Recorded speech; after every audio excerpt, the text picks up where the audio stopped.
ये पुण्य भूमि छत्रपति शिवाजी महाराज की धरती है। ये चाफेकर बंधुओं की पवित्र धरती है।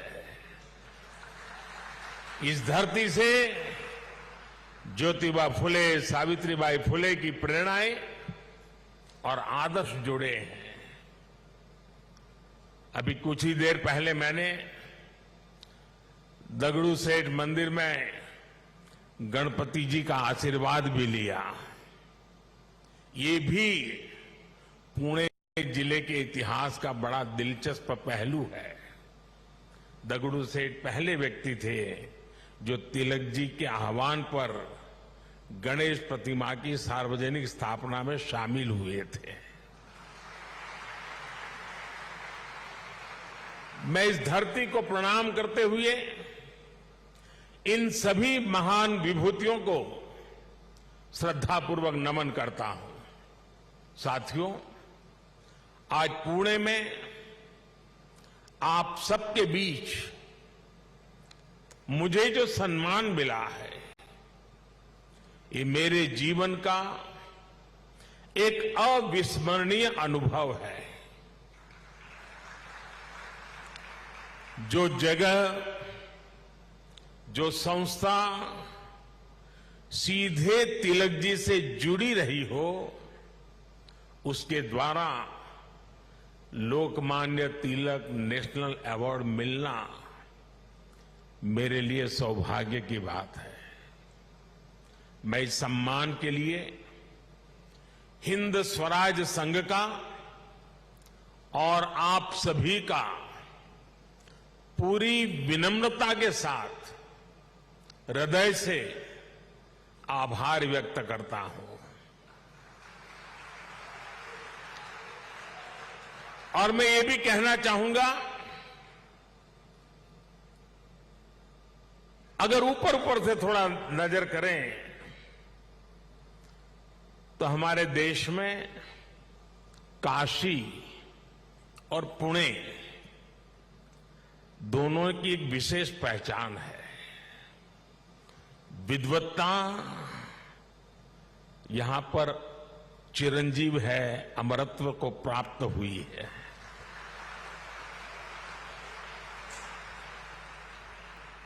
और जो पुणे नगरी विद्वत्ता की दूसरी पहचान हो, उस भूमि पे सम्मानित होना जीवन का इससे बड़ा कोई गर्व और संतोष की अनुभूति देने वाली घटना नहीं हो सकती है। लेकिन साथियों, जब कोई अवार्ड मिलता है तो उसके साथ ही हमारी जिम्मेदारी भी बढ़ जाती है। आज जब उस अवार्ड से तिलक जी का नाम जुड़ा हुआ हो, तो दायित्व बोध और भी कई गुना बढ़ जाता है। मैं लोकमान्य तिलक नेशनल अवार्ड को 140 करोड़ देशवासियों के चरणों में समर्पित करता हूं।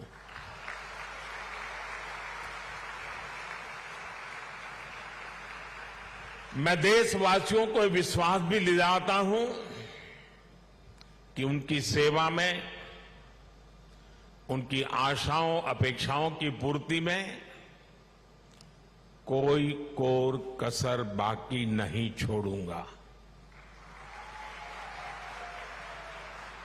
जिनके नाम में गंगाधर हो,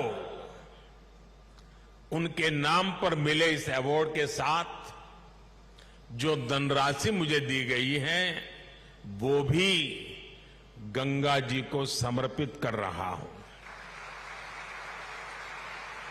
मैंने पुरस्कार राशि नमामि गंगे परियोजना के लिए दान देने का निर्णय लिया है। साथियों, भारत की आजादी में लोकमान्य तिलक की भूमिका को, उनके योगदान को कुछ घटनाओं और शब्दों में नहीं समेटा जा सकता है। तिलक जी के समय और उनके बाद की स्वतंत्रता संग्राम से जुड़ी जो भी घटनाएं और आंदोलन हुए, उस दौर में जो भी क्रांतिकारी और नेता हुए, तिलक जी की छाप सब पर थी, हर जगह थी। इसलिए खुद अंग्रेजों को भी तिलक जी को the father of the Indian unrest कहना पड़ा था।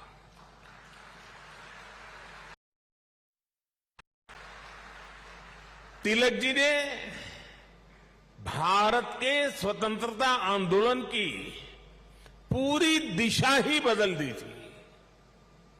जब अंग्रेज कहते थे कि भारतवासी देश चलाने के लायक नहीं है, तब लोकमान्य तिलक ने कहा कि स्वराज्य हमारा जन्मसिद्ध अधिकार है। अंग्रेजों ने धारणा बनाई थी कि भारत की आस्था, संस्कृति, मान्यताएं, ये सब पिछड़ेपन का प्रतीक है।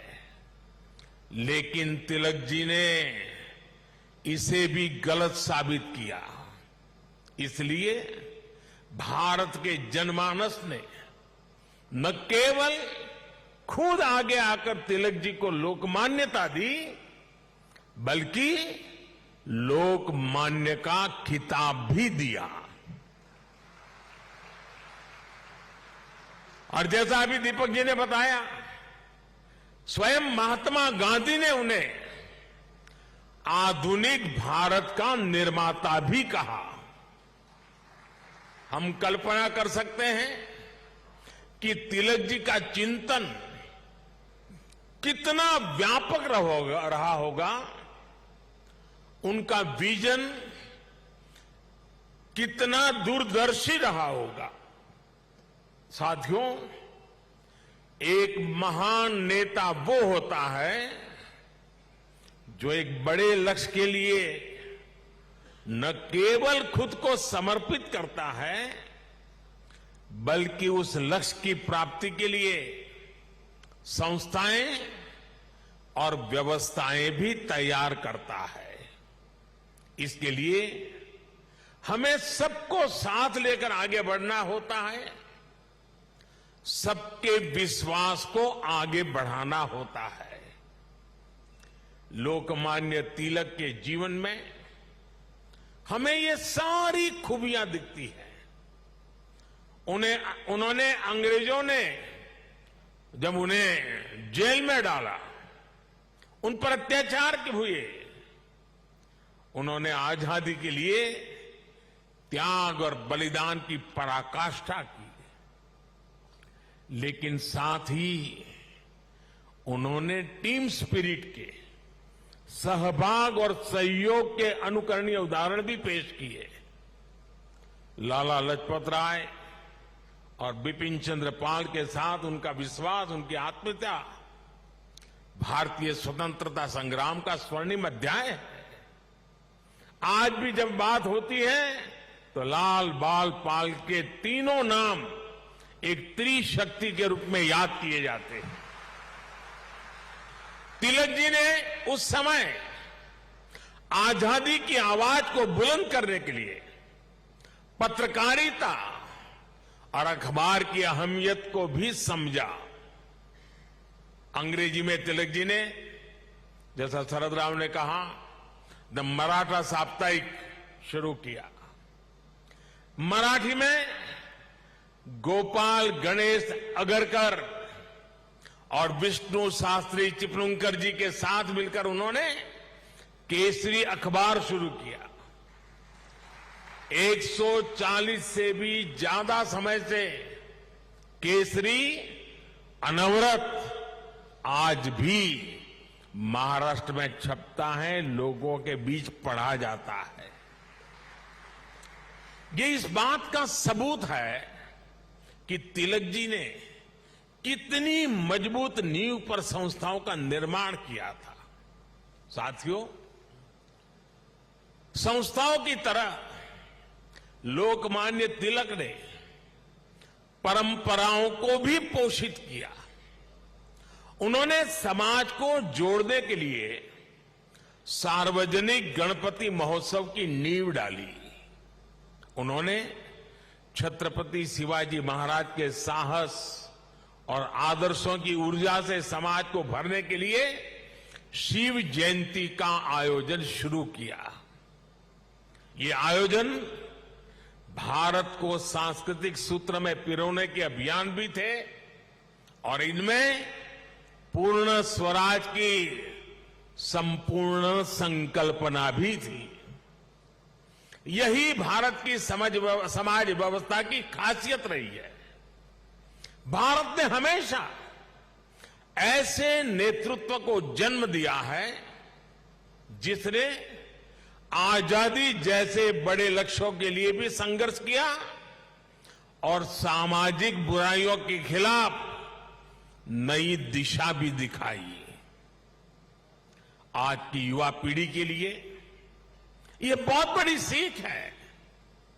भाई और बहनों, लोकमान्य तिलक इस बात को भी जानते थे कि आजादी का आंदोलन हो या राष्ट्र निर्माण का मिशन, भविष्य की जिम्मेदारी हमेशा युवाओं के कंधों पर होती है। वो भारत के भविष्य के लिए शिक्षित और सक्षम युवाओं का निर्माण चाहते थे। लोकमान्य में युवाओं की प्रतिभा पहचानने की जो दिव्य दृष्टि थी, इसका एक उदाहरण हमें वीर सावरकर से जुड़े घटनाक्रम में मिलता है।